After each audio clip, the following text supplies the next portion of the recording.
Assalamualaikum warahmatullahi wabarakatuh. Selamat pagi dan salam sejahtera kepada semua rakan-rakan media yang begini ramai hadir. Saya pun banyak-banyak maaf kalau tempat ini tidak selesa. Tempat ini baru beberapa hari kita tumpang ataupun kita jadikan sebagai pejabat, tentulah tidak selesa seperti mana yang lazimnya. Walaupun demikian, saya harap kita dapat sempurnakan sidang media saya, boleh dikatakan yang pertama selepas saya menerima surat dilucutkan keahlian UMNO kira-kira seminggu yang lalu. Jika diizinkan, mungkin saya akan memberikan beberapa kenyataan yang mungkin agak panjang sikit. Please bear with me untuk nak memastikan saya dapat menjelaskan beberapa perkara, dan selepas itu bolehlah sekiranya ada nak ditanyakan apa-apa. Saya juga percaya saudara-saudari semua sibuk, banyak yang nak dibuat coverage, terutama sekali tentang urusan kerajaan, yang pagi ini hanyalah sebuah NGO kecil sahaja, tetapi saya merasa amat berbesar hati sekali kerana ramai rakan-rakan media yang sudi hadir di sidang media ini. Dan saya berharap juga sidang media ini dapat menjernihkan suasana dan bukan menambah lagi kegawatan yang telah sedia ada, terutama sekali dalam soal politik dan pengurusan negara, dan bukanlah menjadi hasrat saya untuk menambah kegawatan itu. Malah sekiranya boleh, kita ingin berperanan dalam bentuk yang positif. Jadi pertama yang nak saya katakan, saya minta maaf kepada semua media yang telah bertubi-tubi menghubungi saya, minta nak ditemuduga, minta komen dan sebagainya. Saya tidak berbuat demikian kepada hampir semua media. Bukan kata tak suka sesiapa, kerana saya berpandangan saya perlukan sedikit masa supaya saya dapat mengelakkan daripada emosi ataupun tekanan perasaan, kerana maklumlah apa yang saya lalui mutakhir ini boleh dikatakan cukup mencabar atas diri saya, yang memerlukan pada kekuatan supaya kita tidak emosional, kita tidak terbawa-bawa dengan sentimen dan perasaan, supaya kita tidak menambah kekeruhan pada suasana. Dan sekarang ini setelah hampir sebulan saya tidak menjadi calon pun, saya tak bercakap juga pada media, dan seminggu lebih kurang daripada masa saya dilucutkan keahlian UMNO, maka saya rasa saya lebih bersedialah pada hari ini untuk bercakap kepada saudara-saudari sekalian. Berhubung dengan pelucutan saya tidak ada banyak perkara yang nak dinyatakan. Cuma pertama saya mengesahkan pada hari Isnin baru-baru ini, saya telah menerima surat resmi daripada Setiausaha Agong yang memaklumkan saya telah dilucutkan daripada keahlian UMNO, dan perlucutan itu berdasarkan kepada beberapa section-section yang telah disebut dalam surat tersebut. Cuma disebutkan section-section yang berkenaan, tetapi sehingga kini saya tidak pernah diberitahu apakah perkara yang sabit kesalahan. Section-section itu sebenarnya saya hafal sebagai Setiausaha Agong, sebagai ahli parti selama 43 tahun, ketua bahagian 35 tahun, ahli majlis tertinggi 28 tahun, dan Setiausaha Agong Parti, ketua penerangan parti. Section-section yang disebut itu memang saya hafal, saya faham sangat-sangat, dan itulah juga section yang saya berpegang selama 43 tahun saya menjadi ahli UMNO.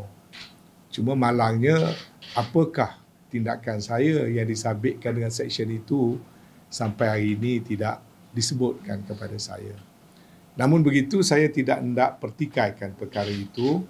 Saya terima seadanya keputusan Presiden Parti dan Majlis Tertinggi untuk melucutkan saya menjadi ahli.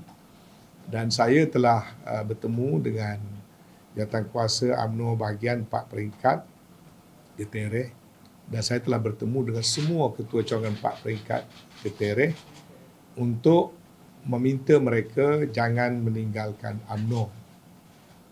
Begitu juga saya mungkin dilucutkan sebagai ahli UMNO, tapi isteri saya, anak saya, keluarga saya, ahli-ahli UMNO cawangan cabang 3 Haji Musa yang lebih daripada 300 adalah adik-beradik dan sanak saudara saya. InsyaAllah mereka kekal sebagai menjadi ahli UMNO, dan biarlah saya seorang sahaja yang dilucutkan, kerana saya berpegang pada prinsip menjadi ahli itu sebagai satu formaliti, tetapi perjuangan tak berasaskan kepada ahli. Ada orang jadi ahli tapi tak sokong, tak menyumbang kepada parti. Ada orang tak menjadi ahli tapi dia menyokong, dan dia masih boleh menjadi, orang kata, penyokong kepada parti. Saya mula bergiat dalam UMNO sewaktu saya pemimpin mahasiswa. Saya tidak menjadi ahli parti. Sehinggalah tahun 79, saya menjadi ahli parti secara resmi. Artinya saya pernah berjuang tanpa menjadi ahli parti. Saya menjadi penceramah, saya menjadi aktivis. Kemudian 43 tahun saya menjadi ahli parti. Kelebihan menjadi ahli parti ialah perlembagaan menjamin kita perkara-perkara tertentu. Satu daripadanya ialah mempunyai hak untuk dipilih dan memilih. Itu yang paling besar sekali. Kalau orang tak jadi ahli parti, dia tak ada hak lah untuk dipilih dan memilih. Jadi sekarang saya hilanglah hak dipilih dan memilih. Tapi saya merasa tak mengapa.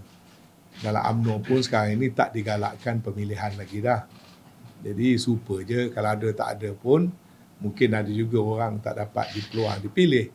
Jadi bila saya renung-renung, tak apalah, saya hilang hak dipilih dan memilih. Kedua, sebagai ahli parti, kita diberikan hak untuk bersuara. Jadi bila kita tak jadi ahli parti, secara umumnya, kita tak adalah peluang bersuara dalam konteks parti. Bila saya renung-renung, yang ini pun tak apalah. Sebab dalam UMNO pun tidak berminat lagi mendengar suara. Yang kita nak dengar hanya satu aliran suara sahaja. Jadi pemecatan yang menyebabkan saya hilang hak bersuara pun saya rasa saya boleh terima. Jadi dengan itu saya, untuk makluman, telah menjawab surat Sesu Agong yang saya terima pada 9 hari bulan. 2 hari yang sudah, surat 5 muka surat, yang di dalamnya termasuklah beberapa perkara yang mungkin agak sensitif. Jadi saya tidak berhasrat untuk mendedahkan apa yang saya tulis. Dan saya tidak menulis kepada Sesu Agong, saya menulis kepada Presiden UMNO untuk mendapatkan, sekiranya sudi, memberikan penjelasan beberapa perkara yang sangat fundamental dan asas. Takut-takut perkara itu tanpa penjelasan akan berterusan dianggap sebagai fitnah. Kalau tidak diberi penjelasan, saya tak tahu itukah fitnah atau tidak. Pada saya dianya kebenaran. Tapi apakah perkara-perkara itu terlalu amat sensitif, perkara yang amat besar dalam perjalanan UMNO dan kerajaan, maka saya buat masa ini tidak berhasrat untuk berkongsi dengan sesiapa, biarlah dia terhad kepada saya dan Presiden UMNO. Cuma yang dapat saya bacakan sedikit daripada kandungan ucapan surat saya, 5 muka surat itu. Dalam para 7, saya telah menyebutkan bahawa kita masing-masing ada kecintaan kepada parti. Jika ada neraca yang boleh menyukat kecintaan ini, nescaya kita boleh lihat cinta siapa yang lebih berat timbangannya. Jika ada cupak yang boleh menyukat banyaknya kasih saya kepada UMNO berbanding dengan kasih yang amat berhormat Datuk Seri, pasti kita akan tahu kasih dan setia siapa yang lebih banyak kepada UMNO. Malangnya, Yang Amat Datuk Seri lah neraca dan Yang Amat Datuk Seri lah cupaknya.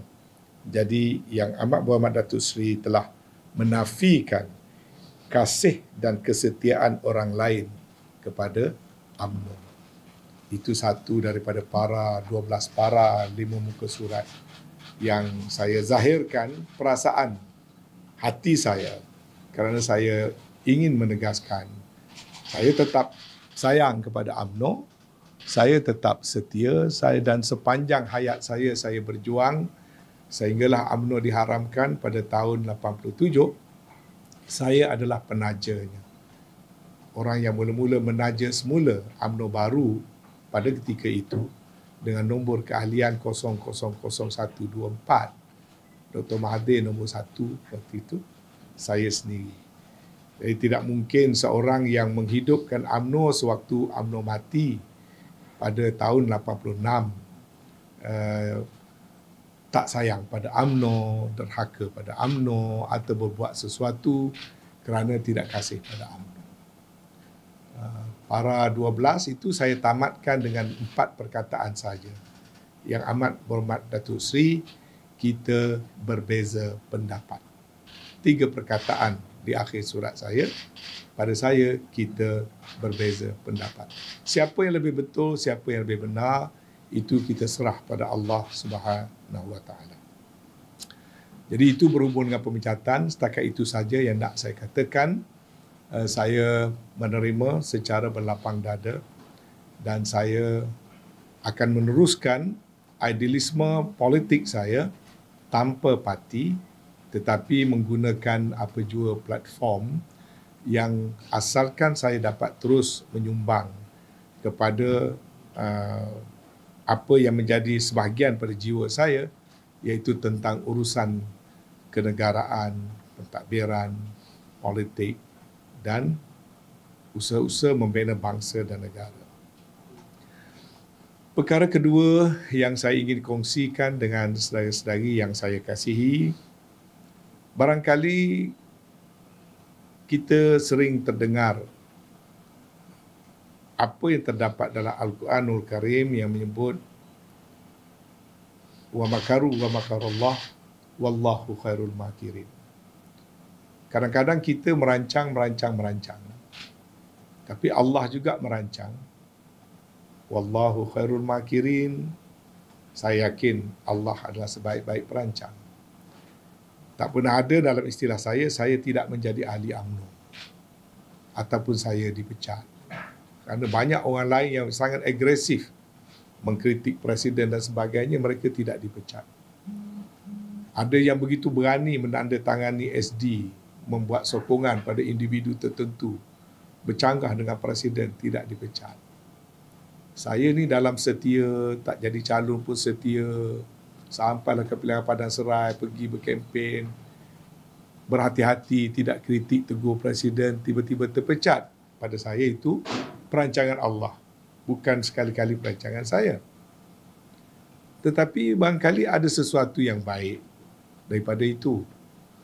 Pertama kali saya mula merasakan saya terungkai daripada politik kepartian dan berkelompok-kelompok. Suddenly saya mempunyai kawan yang ramai daripada political divide yang berbeza-beza. Maklumlah 30-40 tahun duduk dalam UMNO, dengan PAS dulunya tak bertegur siapa, dengan parti-parti lain jadi kurang. Sekarang ini saya dapati satu pengalaman baru dalam beberapa hari. Saya tak jumpa Dr. Mahathir ni sejak saya berhenti jadi menteri dia dulu. Kecuali sekali satu malam saya pergi rumah dia. Tapi sekarang semalam saya dapat duduk dengan Tuan Dr. Mahathir. Dan ramai lagi lah orang lain. Datuk Zuraida datang. Pemimpin-pemimpin parti-parti lain.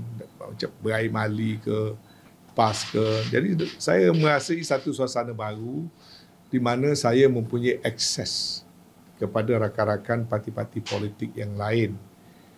Dan saya nak menjelaskan pada hari ini, saya memilih buat masa ini untuk tidak berada dalam mana-mana parti politik. Dan saya telah memilih untuk mengaktifkan muafakat nasional. Jadi pada pagi ini juga saya nak ambil peluang kerana belum pun muafakat nasional bergerak, kita dah difitnah dah. Kononnya saya ni dululah pergi daftar senyap-senyap muafakat nasional.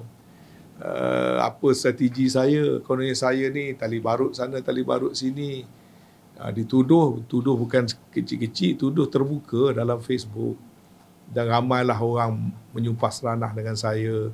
Panggil saya Anwar Musang, panggil saya pengkhianat, macam-macam. Saya penuh tengok. Dan saya dapati kawan-kawan saya dalam parti-parti tertentu penuh dengan fitnah yang kita reka dan akhirnya kita percaya sendiri. You created lies and finally you believe in your own lies. Itu sangat berbahaya. Ya? Dan saya perhatikan terlalu banyak sekali. Termasuklah dalam soal MN ini. Muafakat nasional politik. Saya panggil muafakat nasional politik yang diwujudkan pada bulan September tahun 2019 dulu itu muafakat nasional politik. Sekretariat bersama saya dan Datuk Seri Taqiyuddin Hassan. Ya. Dan saya nak sebutkan di sini secara yang orang kata direct. Pendaftarannya dulu saya telah diarahkan oleh Datuk Zahid supaya tidak meneruskan pendaftaran. Seperti mana juga saya diarahkan setelah Tan Sri Muhyiddin memberi surat hitam putih nak menyertai muafakat nasional. Atas jemputan UMNO, saya diarahkan oleh Datuk Zahid supaya tidak meneruskan membawa PPBM menjadi ahli muafakat nasional. Ini semua fakta. Tapi biarlah benda itu dah ke belakang. Saya nak tumpu pada muafakat nasional yang ada ini. Ya. Saya pada waktu itu tidak meneruskan soal pendaftaran, tak pernah berhubung dengan Registrar of Societies. Tiba-tiba pada bulan April tahun lalu, sahabat sebelah saya ni, Datuk Syarul Nizam, melalui sesulit kanan saya, tunjukkan teks dalam telefon dia. Datuk Seri Nizam berhasrat nak jumpa saya. Waktu tu saya Menteri Wilayah Persekutuan. Berikutan daripada saya dipecat daripada menjadi Setiausaha Agung Barisan Nasional dan Setiausaha Agung Muafakat Nasional. Ini bulan April, ya. Kalau tak silap ni bulan April, ya. Jadi akhirnya saya tak kenal Datuk Syarul Nizam pun pada waktu itu. Minta maaf lah. Dia ketua cawangan UMNO di Batu Pahat, tapi saya tak kenal secara peribadi. Jadi Datuk Syarul Nizam datang jumpa saya dan menyatakan hasrat dan memaklumkan dia ada daftarkan dengan ROS Badan Nama Muafakat Nasional, tapi NGO berdaftar dengan Registrar of Societies, bukan Muafakat Nasional Politik. Ya, itu belum diluluskan, ya, tapi ini Muafakat Nasional NGO, dan dia terangkanlah pada saya apa perlembagaan dia, apa struktur dia dan sebagainya. Ringkas cerita, saya setujulah untuk nak menyertai NGO ini. Jadi keahliannya masa itu baru 7-8 orang. Saya dilantiklah sebagai presiden bulan April tahun lalu. Tapi oleh kerana saya masih aktif dalam UMNO dan sebagainya, kita tidak aktifkan muafakat nasional itu. Sehingga bila saya dah diputuskan tak jadi calon lagi. Ya. Ini sebelum lagi saya dipecat. Maka kita pun bermusyawarahlah sesama kita. Oleh kerana saya dah tidak wakil rakyat, saya dah tidak menteri. Jadi marilah kita sama-sama aktifkan MN NGO. Maka di situlah barulah saya mula menghubungi kawan-kawan, buat consultation, fikirkan bagaimana kita nak gerakkan muafakat nasional ini, cara mana, kaedah mana. Saya baru hilang jawatan, tak ada sumber pendapatan, tidak mungkin kawan-kawan pun banyak yang lari, bukan mudah. Ya. Jadi dalam kita susun-susun itulah datangnya pemecatan. Jadi bila datang pemecatan itu, 3 hari lepas pemecatan tu barulah saya buat posting yang saya akan menggerakkan muafakat nasional. Itu latar belakang dia. Nothing more, nothing less. Dan saya bercakap di sebelah orang yang mengasaskan pendaftaran ini. Jadi tapi tak apalah, saya redalah. Maklumlah kita ni bila dah tak jadi ahli UMNO mungkin dipandang hina lah oleh kawan-kawan dalam UMNO. Tetapi itulah story kedudukan sebenar. Kedua, saya merasakan negara kita masih lagi berada dalam kepompong masalah yang tidak berkesudahan. Punca yang paling besar sekali yang dihadapi oleh negara adalah kerana rapuhnya penyatuan dan perpaduan. Sehinggalah sekarang ini, walaupun kerajaan yang dibentuk nak cuba dinamakan kerajaan perpaduan, tetapi perpaduan yang dimaksudkan itu tidak dibina di atas satu asas yang kukuh. Maka kerajaan yang ada ini pun akan kekal rapuh kalau tidak dilakukan sesuatu dengan ikhlas, dengan bersungguh-sungguh.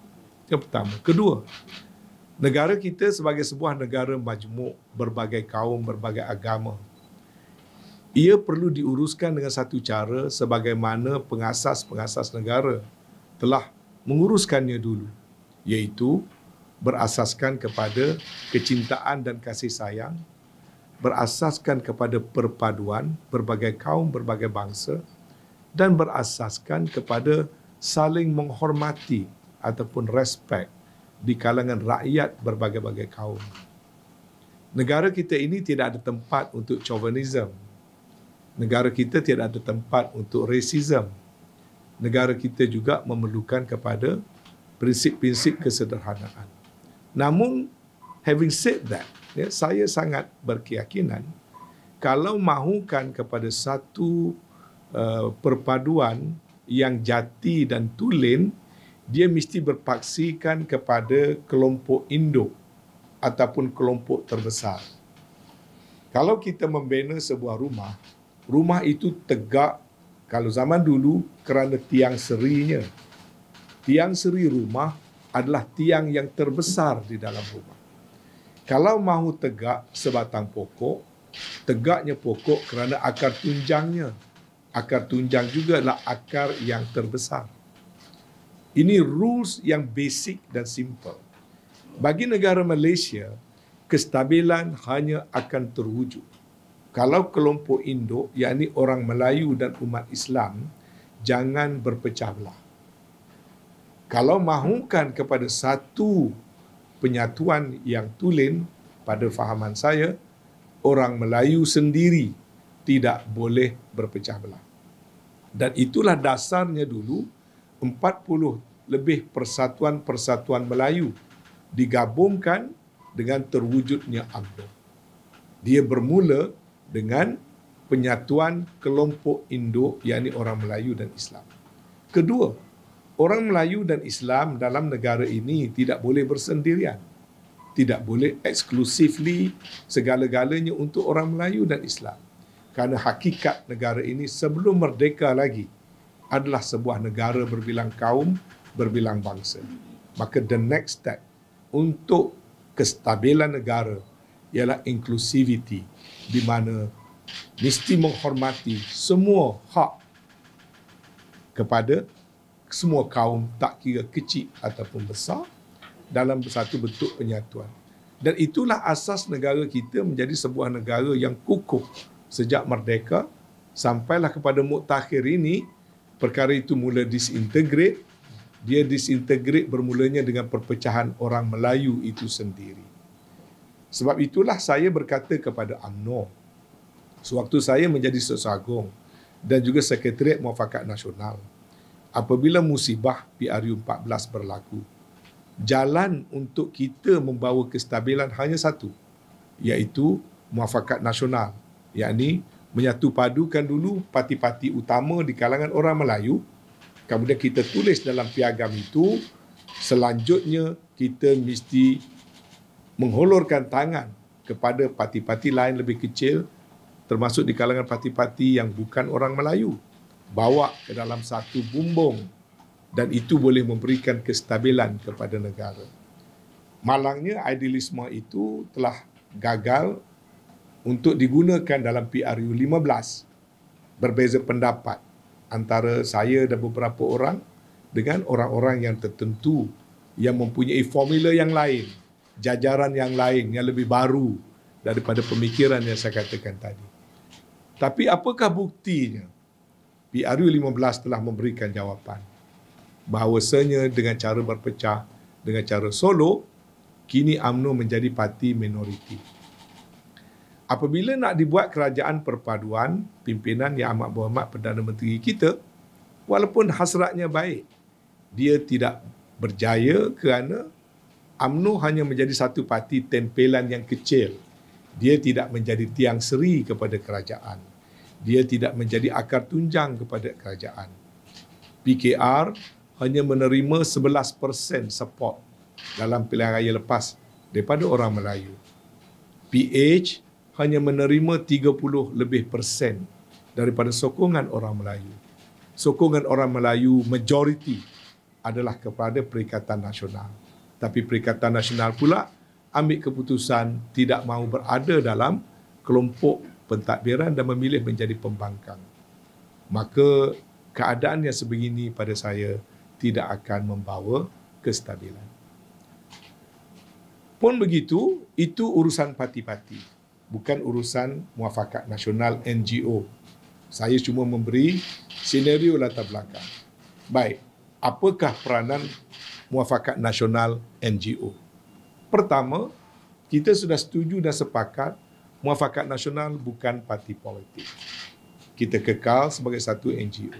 Kedua, Muafakat Nasional akan terbuka kepada semua ahli parti dan bukan parti, bagi membolehkan peranan Muafakat Nasional adalah ke arah menanam nilai-nilai dan kefahaman kenegaraan yang berasaskan kepada 3 prinsip tadi, iaitu kasih sayang ataupun love, perpaduan ataupun unity, dan saling menghormati ataupun respect.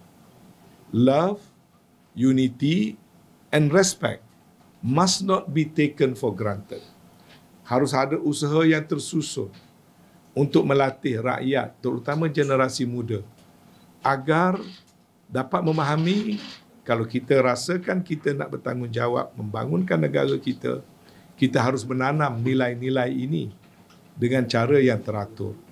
Dan di sinilah kita merasakan Muafakat Nasional boleh memainkan peranan, di mana anggotanya tak mengapalah datang daripada berbagai-bagai parti, dan sebagai badan NGO kita cuba lakukan sekadar mana yang kita mampu.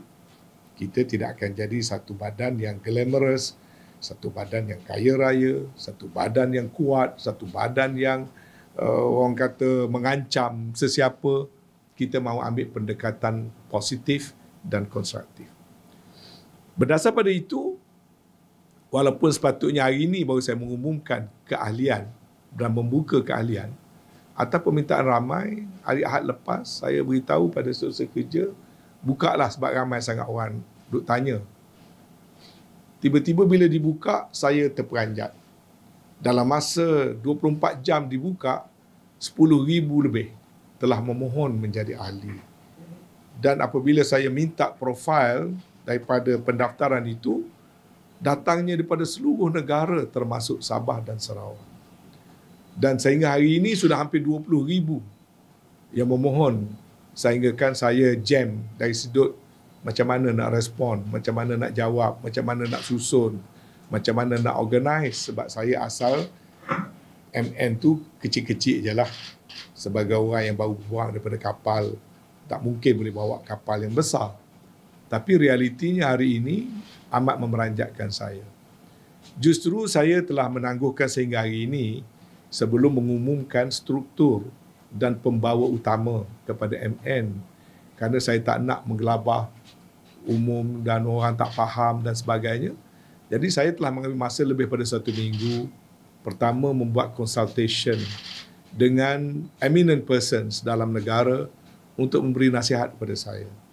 Saya telah berbincang dengan Tun Hamid Mohamad, orang yang amat faham tentang perlembagaan negara.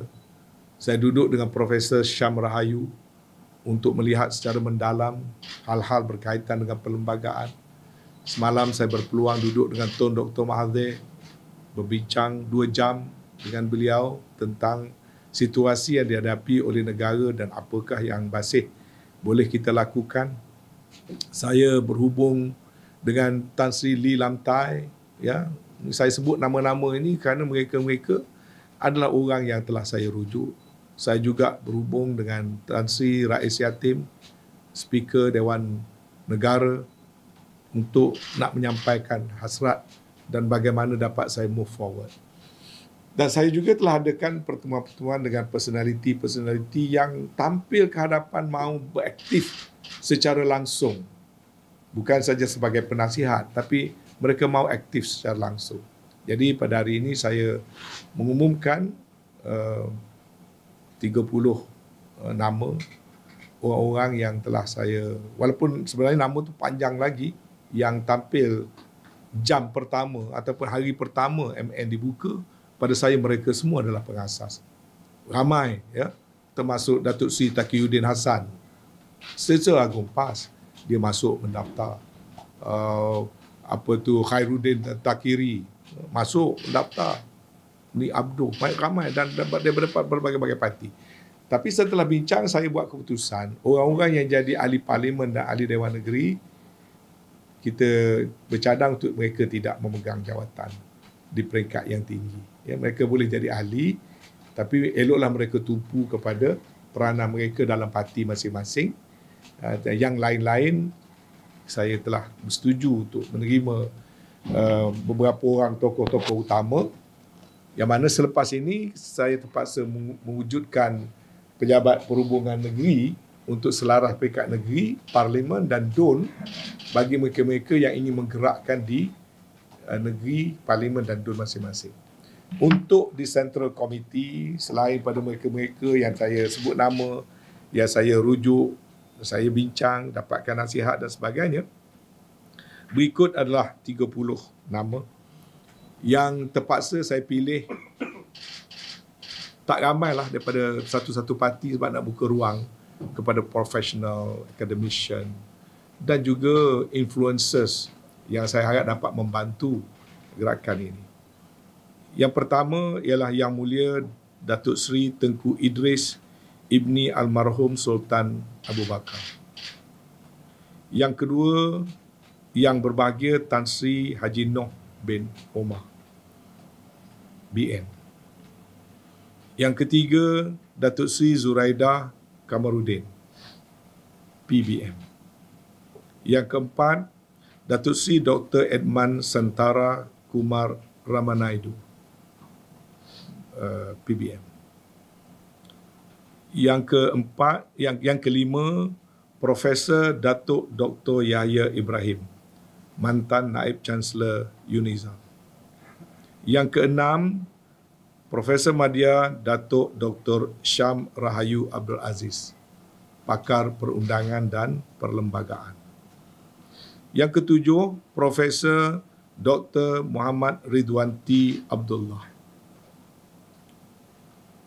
Yang ke-8, Profesor Dr. Wan Azman Wan Sulaiman, USM. Yang ke-9, Datuk Seri Muhammad Ridwan Muhammad Yusof, mantan Menteri Pembangunan Usahawan daripada PPBM. Yang ke-10, Datuk Seri Khairuddin Abu Hassan daripada Pejuang. Yang ke-11, Profesor Sofian Ibrahim, UTM. Yang ke-12, Lieutenant General Bersara Datuk Seri Aziz Ibrahim, Tentera Udara Diraja Malaysia, Bersara. Yang ke-13, Lieutenant Colonel Bersara Zaini bin Muhammad, Veteran Angkatan Tentera. Yang ke-14, Datin Farah Umaira Parwis, Pengasas Penubuhan MN dan juga usahawan. Yang ke-15, Saudara Cikgu Izzat Johari, bekas aktivis ummah daripada NGO. Yang ke-16, Datuk Lila Rozaini Hussein, Ragat Foundation, Sarawak. Yang ke-17, Dr. Muhammad Zuhdi Marzuki daripada mewakili PAS, wakil yang diberi nama oleh PAS. 18, Siti Faizah Abdul Rahman pemimpin mahasiswa Kesatuan Mahasiswa Kebangsaan daripada USM. Ke-19, Saudara Ali Nur Ahlam, Presiden Majlis Perwakilan Mahasiswa Kebangsaan UUM. Ke-20, Datuk Jamal Abdillah, Seniman. Yang ke-21, Datuk Izlan Yusof, Seniman. Yang ke-22, Umi Nazira Nur Hidayah Zainul Abidin atau Umi Nazira, pelakon. Yang ke-23, Jasper Supaya, pengacara dan ikon televisyen. Yang ke-24, Datuk Dr. Junaidi, Datuk Dr. Budiman Zohdi, Naib Ketua UMNO Bahagian Sungai Besar, Datuk Zurihat Yusof, Ketua UMNO Bahagian Kuala Langat, Datuk Tun Faisal, ini semua adalah rakan-rakan yang berkhidmat bersama saya.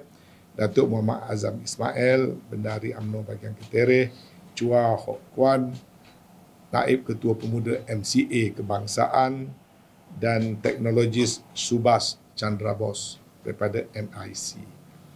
Ini 30 orang yang akan membantu bersama-sama dengan saya dalam Dewan Tertinggi Muafakat Nasional, NGO. Yang lain-lain akan dibentuk dalam bentuk jawatan kuasa bertindak yang spesifik dan juga Badan Perhubungan Negeri, Badan Perhubungan Parlimen, Badan Perhubungan DUN yang akan kita buat secara berperingkat. Jadi itulah penjelasan saya yang panjang lebar berhubung dengan kedudukan saya dan juga saya edarkan dalam press kit tentang Muafakat Nasional, matlamat penubuhan serta maklumat asas mengenai Muafakat Nasional. Antara projek yang awal yang kita harap dapat dilakukan ialah menggerakkan sekolah politik ataupun yang kita panggil sekolah memahami pengurusan negara, short form sempurna. Sekolah memahami pengurusan negara untuk kita menyampaikan menerusi pakar-pakar hal-hal yang berkaitan dengan demokrasi, perlembagaan, asas penubuhan negara, social contract, hal ehwal semasa negara.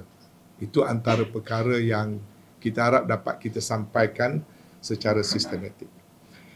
Jadi dengan perkara itu, insya-Allah saya akan cukup sibuk sebagai orang tanpa parti. Saya rasa tugasan yang ada di hadapan saya dan kawan-kawan juga cukup banyak. Saya harap mereka yang 30 ini dapat membantu saya untuk mengambil tindakan-tindakan dan aktiviti. Tetapi sekali lagi saya katakan dalam bentuk positif. Kita bersedia untuk bekerjasama dengan kerajaan, government of the day. Kita bersedia untuk bekerjasama dengan parti-parti politik, both divide, government and opposition. Dan yang penting sekali juga, Muafakat akan menerima keahlian daripada NGO sebagai ahli bersekutu. Dan kita akan menganjurkan siri roundtable dengan ketua-ketua persatuan dan organisasi untuk kita menyumbang dalam aspek-aspek yang tertentu daripada semasa ke semasa. Sekali lagi saya ucap terima kasih banyak. Yang jadi macam ceramah pula ya, panjang ya. Sebab sekurang-kurangnya saya yang datang dapat faham dalam bentuk perspektif yang luas, lebih faham dengan tentang apa sebenarnya Muafakat Nasional dan way forward selepas daripada ini. Urustia dan pejabat Muafakat Nasional adalah di sini, sedang diwujudkan, dan saya cuma nak minta maaf kepada sekarang dah hampir 20,000 yang telah mohon ahli minta sabar sekejap kerana urustia tengah kelang kabut untuk nak menyusun, memaklum balas, memberi nombor keahlian dan juga nak mengaturkan bagaimana kita akan organize berdasarkan pada struktur negeri, parlimen dan DUN berdasar pada permohonan yang sedia ada. Minta bersabar sekejap. Saya minta maaf kerana saya agak terkejut dengan jumlah yang ramai. Saya perlukan sedikit masa nak organize keahlian. Okey. Yang 30 disebut sebagai ahli Dewan Tertinggi. Ahli Dewan Tertinggi Muafakat Nasional. Dia menjadi badan pentadbir lah. Dalam perlembagaan sebenarnya 24 buat masa ini. Ya. Tapi saya dah campur dengan urustia, juga mereka-mereka yang mengasaskan. Dan ini Sesar Agung akan ambil langkah-langkah tertentu bagi memastikan dia mesti sentiasa selari dengan undang-undang tubuh yang telah diluluskan oleh pendaftar pertubuhan. Itu sangat penting. Kepatuhan kepada peraturan-peraturan yang sedia ada. Tapi hampir 20,000 ke lebih 20,000? Saya tak tengok yang terbaru. Saya tengok semalam dah mencecah 20,000. Hampir 20,000. Ya. Tapi tak apalah, kita sangat-sangat menghargai mereka-mereka yang begitu bersemangat sekali. Cuma saya belum sempat kenal mereka daripada mana, siapa dan sebagainya. Dan saya akan turun ke negeri-negeri bersama ahli Dewan Tertinggi untuk bertemu secara tertutup dengan ahli-ahli kita terlebih dahulu. Apa pandangan Tun Mahathir tentang Muafakat? Saya sangat bersyukur kerana Tun memberi dukungan yang kuat. Dan saya, itulah saya memang lama tak jumpa dengan Tun sejak saya sejak saya berhenti jadi menteri dulu lagi dengan masa kabinet dia. Saya antara orang yang paling jarang jumpa Tun. Saya rasa dah berhenti tu dah hampir berapa belas tahun dulu. Saya jumpa dia 2 kali kot, yang betul-betul jumpa duduk. Dan saya dapat menyatakan Tun memberi sokongan yang kuat. Tun melahirkan rasa kebimbangan beliau tentang kedudukan orang Melayu. Tun bercakap dengan saya panjang lebar bahawasanya malah kalau tidak menjadi satu kesalahan, Tun menyebut dalam masa 20 tahun daripada sekarang, kalau tidak berbuat sesuatu, kedudukan orang Melayu dalam negara ini sudah tidak lagi seperti mana yang hasrat suatu negara ini mula dimerdekakan. Dan Tun kata apa-apa saja usaha yang boleh membawa kebaikan bagi negara, khususnya bagi orang Melayu, dia bersedia untuk memberi sokongan. Dan saya telah ucapkan terima kasih kepada Tun. Dan saya telah memaklumkan pada Tun, saya telah brief dia apa yang saya nak buat tentang MN sebab dia pun tak tahu. Macam mana pandangan Tun, adakah dia akan sama dengan MN? Pada saya tidak berbangkit. Tun adalah seorang negarawan. Ini MN hanya persatuan yang kecil. Ini Tun adalah bapa ya, kepada negara kita. Walaupun apa juga yang berlaku, tak ada siapa yang dapat menafikan. Tun Mahathir adalah negarawan yang ulung. Beliau sentiasa mempunyai idealisme dan juga hasrat yang sangat tinggi. Dan tidak banyak orang seperti itu. Ya. Jadi tidak sama ada dia menjadi ahli resmi atau tidak. Walaupun saya ada juga jemput lah. Tapi jemput mulut je lah. Belum ada hantar surat dan sebagainya. Tapi dia beritahu saya, you buatlah, dia kata. Saya ni kalau apa-apa benda yang baik bagi kepentingan orang Melayu dan baik bagi kepentingan negara, dia akan memberi dorongan dan sokongan. Pada saya itu sudah cukup. Itu sudah cukup. Pada saya dia memberi satu semangat untuk, ya ini bukan parti politik. Kalau parti politik nak fikir macam mana popular, macam mana nak kalahkan siapa, nak lawan kat mana. Jadi saya Alhamdulillah, saya tak perlu fikir. Itu serahlah pada kawan-kawan yang berparti. Mereka lah nantinya yang nak cari jawatan dan kedudukan. Itu pun satu usaha yang baik juga. Tapi saya nak cuba dengan cara saya melalui badan NGO. Di akhir-akhir hayat ni elok juga dapat berkawan dengan semua orang. Jangan banyak sangat musuh. Saya tengok di luar sana tu terlalu banyak kebencian. Stres kadang-kadang saya baca WhatsApp group kawan-kawan saya ketua bahagian. Maki hamun habis segala nama haiwan dirimba digunakan untuk satu sama lain.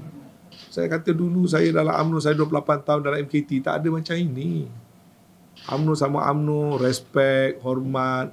Kalau nak bergaduh pun ada cara, nak kritik pun ada cara. Dan kita bercakap tentang bangsa, soal negara. Ini bercakap soal individu, maki hamun, sumpah seranah. Yang kedua sekarang ni pula, orang pakai penulis-penulis yang dibayar gaji, bayar upah. Saya 43 tahun dalam UMNO, tak ada seorang pun sampai sekarang jadi orang yang saya upah untuk menulis. Ya. Padahal saya pernah jadi Sesar Agung, jadi ketua perangai, tak adalah saya ada payroll, gaji orang berhabis duit berjuta-juta.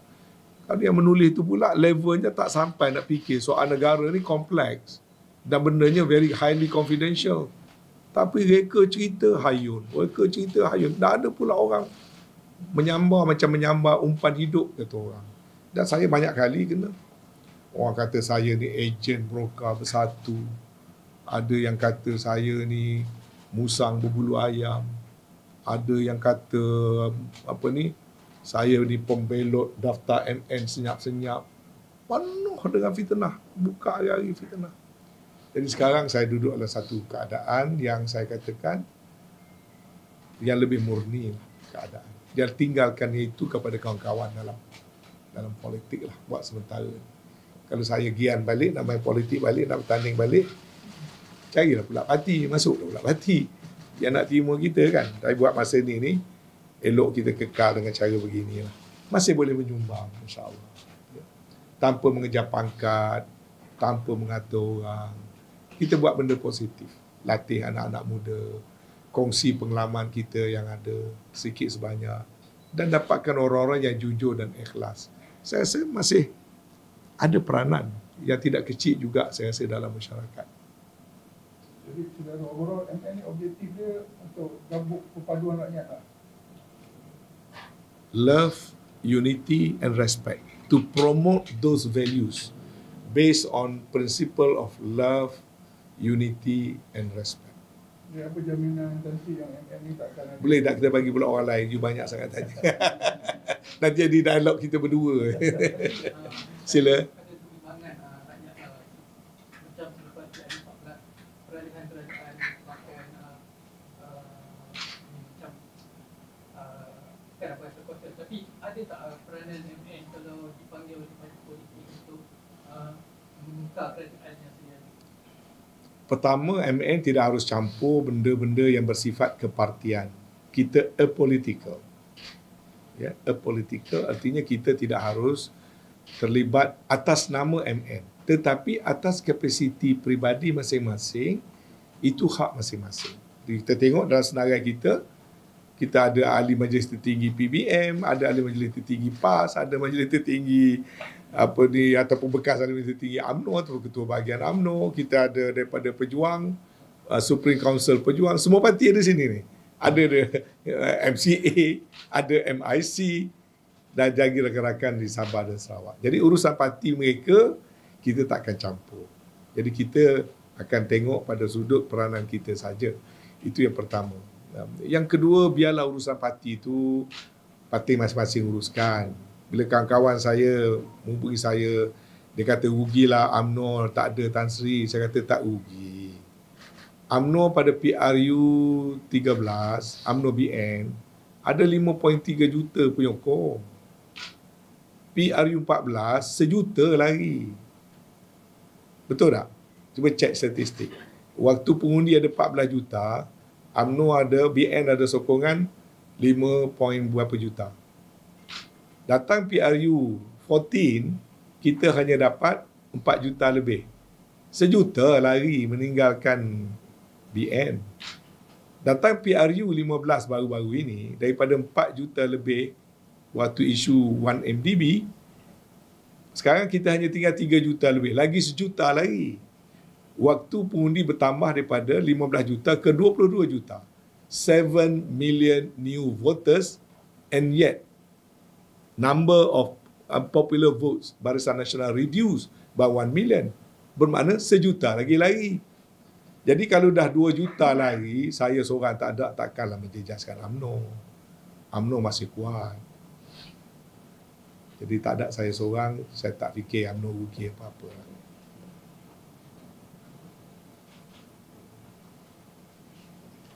Okey? Nanti.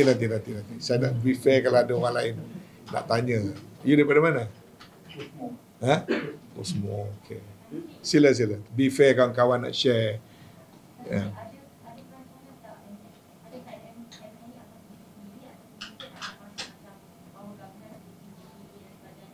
Bawa gabungan apa? GTA parti politik. Kita tidak akan masuk jadi gabungan parti politik. Itu pendirian kita. Kalau kita buat gitu, kita melanggar ROS. Jadi kita akan kekal NGO. Ya, itu jelas. Jadi objektivitas maknanya MN ni boleh katakan satu buat NGO yang sedia bekerjasama dengan kerajaan. Sedia bekerjasama dengan kerajaan atau sesiapa saja for the good of the nation. Kita ni kelompok orang yang nak buat, kata wal takum minkum ummatun yad'una ilal khair wa ya'muruna bil ma'ruf wa yanhauna 'anil munkar. Dan kita nak buat pun dengan baik, kita tak nak bergaduh-gaduh, tak nak berlanggar-langgar dengan orang. Berdasar pada prinsip du'u ila sabili rabbika bil hikmah wal mau'izatil hasanah wajadilhum billati hi ahsan. Sesuai dengan dianya NGO. Kita bukan nak bubuk kuasa. Yang nak bubuk kuasa tu biar parti politik lah, kawan-kawan kita. Datuk Seri Anwar nak invite aksi jumpa dengan dia untuk Oh, boleh. Nama pun Anwar sama Anwar pun salah. Datuk Seri Anwar adalah kawan baik saya pada dulu lagi. Saya bersama-sama dengan dia dalam pemuda. Apabila beliau dipecat daripada UMNO, saya antara pemimpin yang tidak pernah menyerang dia dengan cara yang tidak sopan ataupun agresif, tidak. Sebab kami kawan. Anak-anak saya dengan anak-anak dia sampai sekarang bersahabat karib. Sama-sama bersekolah di sekolah Bukit Damansara. Kami sama-sama duduk di Bukit Damansara dulu, di masjid yang sama. Sebelum Datuk Seri Anwar dipecat tahun PMO telefon. Siapa punya? Biar orang lain jawab lah, PMO call saya tanya.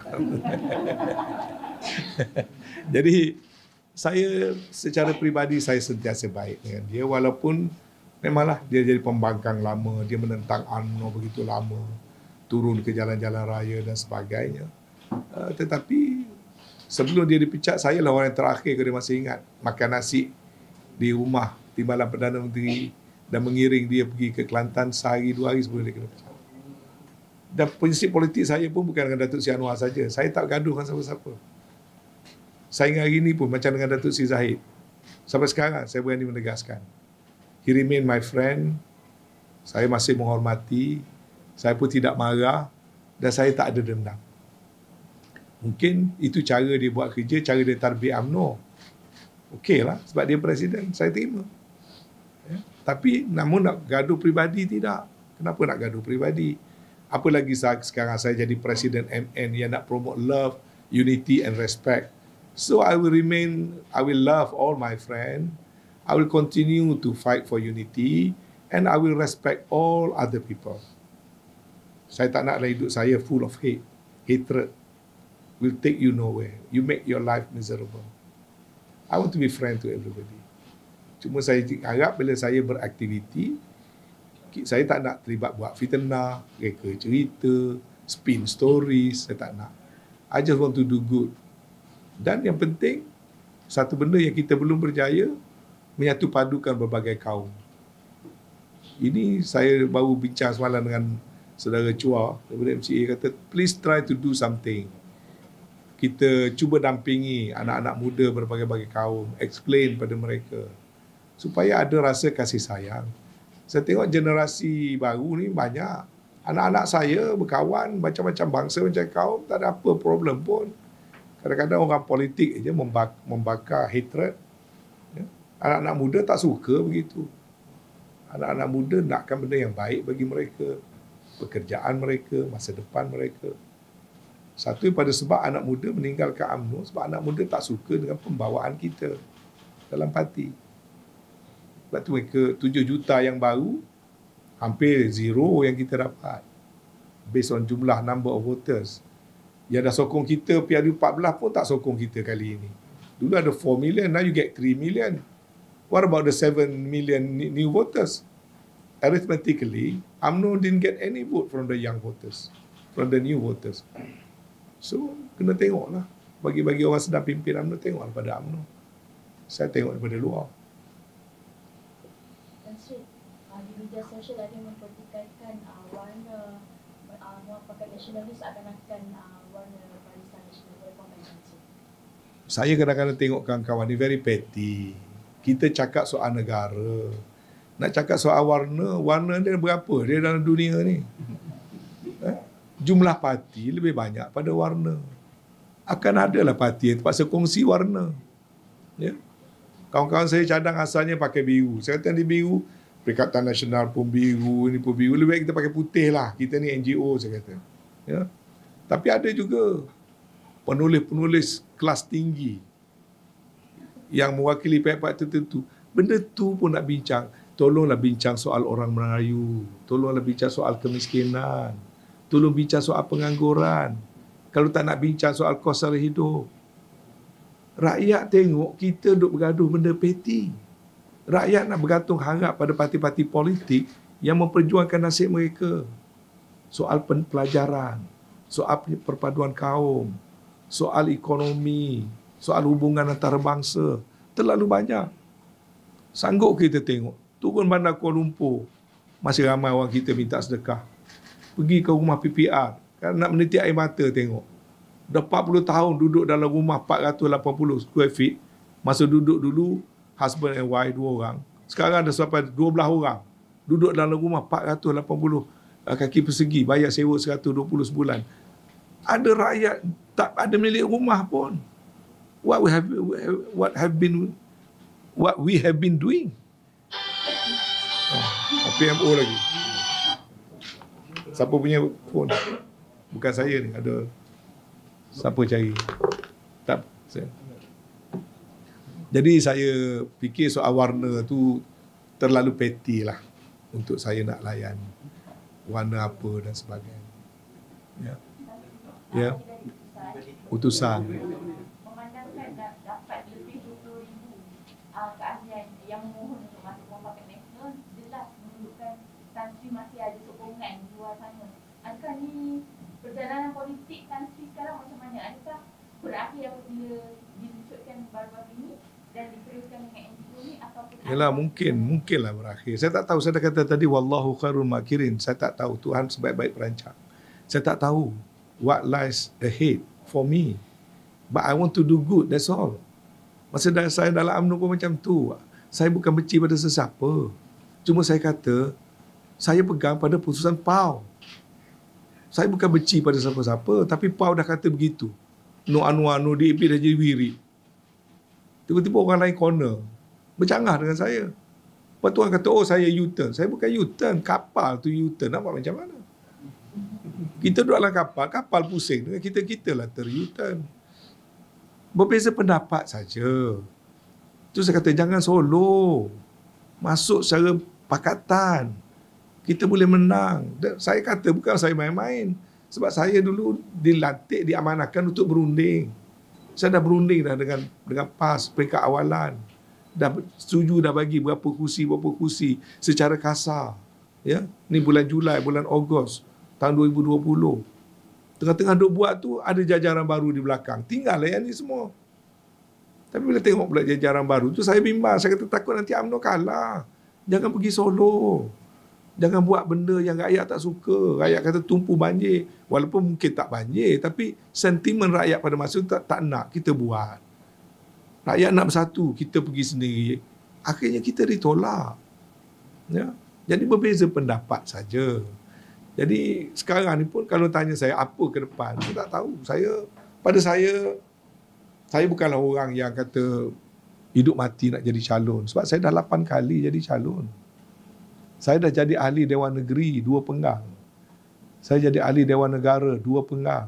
Saya jadi ahli Parlimen 3 penggal. So 8 penggal. 7 kali menang. Ketua bahagian 35 tahun paling lama dalam UMNO. Until today, God have given me so much. Parti has given me so much. So what lies ahead tak penting dah bagi saya. Saya bukan orang nak cari pangkat. Saya bukan nak jadi Perdana Menteri. Saya bukan nak jadi Presiden parti. I'm not a threat to anybody. Cuma saya ni ada kelemahan. Bila ada apa-apa, saya cakap. Itu kelemahan saya pada dulu. Sebab tu saya banyak mudah bergeser dengan banyak orang. Tapi saya pegang pada kejujuran. As long as saya berkata benar. Sebab tu saya tulis surat pada Zahid. 9 perkara, tolong terangkan. Adakah ini fitnah? Kalau tak diterangkan, takut saya rasa benda tu betul, saya cakap benda fitnah. Saya tak nak buat fitnah. Saya nak minta ampun macam mana? Kalau umur dah 60 lebih ni, bila-bila masa boleh mati. So macam mana you nak hapuskan dosa you, tak sempat minta maaf dengan orang you fitnah. Al-fitnatu asaddu minal qatl. Memfitnah ni macam membunuh. Biar orang fitnah saya tak nak fitnah orang. Jadi kalau benda saya cakap itu fitnah, kalau orang tak cakap, katalah saya dituduh memfitnah presiden atau fitnah parti, kena beritahu yang mana satu. Kalau tidak saya percaya, sebagai contoh, saya dapat maklumat, Datuk Zahid, Datuk Anwar, Anthony Loke, in 2020, di sebuah rumah di Ampang, duduk berbincang, nak angkat Anwar jadi PM. Sedangkan parti kata masa tu no Anwar. So I speak my mind. Dia kata benda tu tak betul. Saya kata tak betul. Kalau fitnah cakaplah kalau benda tu fitnah. Itu saja. Sebab saya tak ada fikir nak bodek orang kerana dapat jawatan. I don't mind tak dapat jawatan. Saya cuma nak berkata benar. Bila saya kata kat pemimpin di Kelantan, jangan cuba pergi Solo. You'll get zero. Cuba tanya pemimpin Kelantan. Pernah tak saya kata, kalau you cuba pergi Solo, Ketere pun belum tahu, saya kata. Ada orang kata boleh menang 7 kursi, 8 kursi. Pergi Solo. Okeylah, you pimpin. Saya orang kecil. Saya cuma guna pengalaman dan intuition saya. Saya kata pergi Solo, kalau Kelantan tak kena gaya dapat zero. Paling-paling kuat, macam Ketere, mungkin gua musang. Tapi saya kata orang lain saya tak boleh nak cakap bahagian lain. Saya cakap bahagian Ketere. Bahagian Ketere you go Solo, kalau PAS combine dengan bersatu, saya sendiri pun saya kata akan kalah. Kebetulan pandangan saya betul. Itu saja. Okey? Saya telah buat keputusan saya tidak akan merayu. Kalau merayu ni kita, pertama nak merayu ni kita kena tahu salah. Kemudian kita nilai betul kita salah atau tidak. Kalau kita tak salah, kita merayulah atas benda yang kita tak salah. Tapi sehingga hari ini saya tak tahu, saya tak ada pertuduhan. Tak pernah panggil, tak pernah tanya, tak pernah question, tak pernah minta penjelasan, lisan atau bertulis. Panggil secara sahabat pun tak ada. Sedangkan dalam MKT itu semua kawan-kawan saya. Nobody ask me anything. Tahu-tahu surat sekeping, pecahan. Jadi saya nak rayu apa? Yang dapat saya buat conclusion adalah mereka tidak memerlukan saya. Dan saya fikir parti UMNO ni besar. No one is indispensable. Tak ada saya seorang, UMNO masih ada. Okay? Yes. Right now, Pakatan Nasional has any NGO approach you to put together? Do you plan to approach any NGO? Actually, many NGOs. I have to take a little bit of time because I have to attend to the individual applicants since the number is huge. It's getting to be more than 20,000 very soon. We will try to handle that. But at the same time, we have make it very clear under our constitution, we can have ahli bersekutu coming from all the NGOs. And we have many NGOs. Hopefully, starting from next week onward, I will sit down with the leadership of every single NGO. First, it is important for them to understand what we are going to do. I think that's very important. They must know what we are going to do, what are certain basic principles constituted under our constitution, so that there should not be any misunderstanding. Some NGOs, they may have certain objective and things like that, so we must look for common ground. It is important for everybody to understand what MN is all about. Then only we can work together.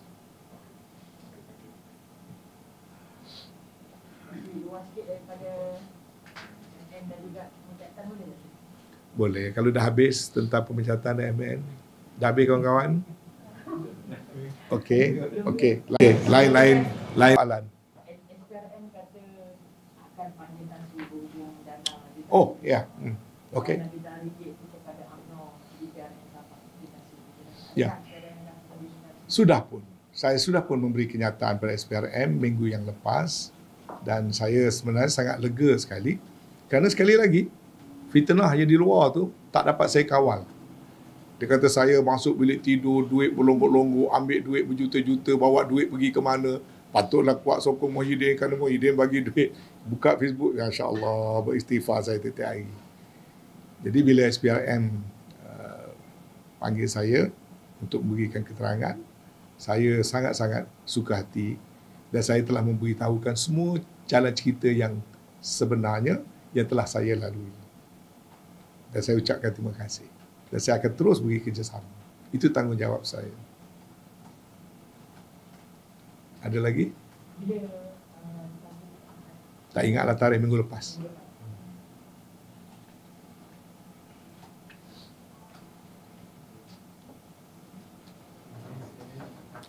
Okey, sekali lagi saya ucap terima kasih banyak-banyak kepada semua kawan-kawan. Please take care, ya. Dan insyaAllah, walaupun jarang-jarang, kita akan jumpa lagi. Terima kasih. Assalamualaikum warahmatullahi wabarakatuh.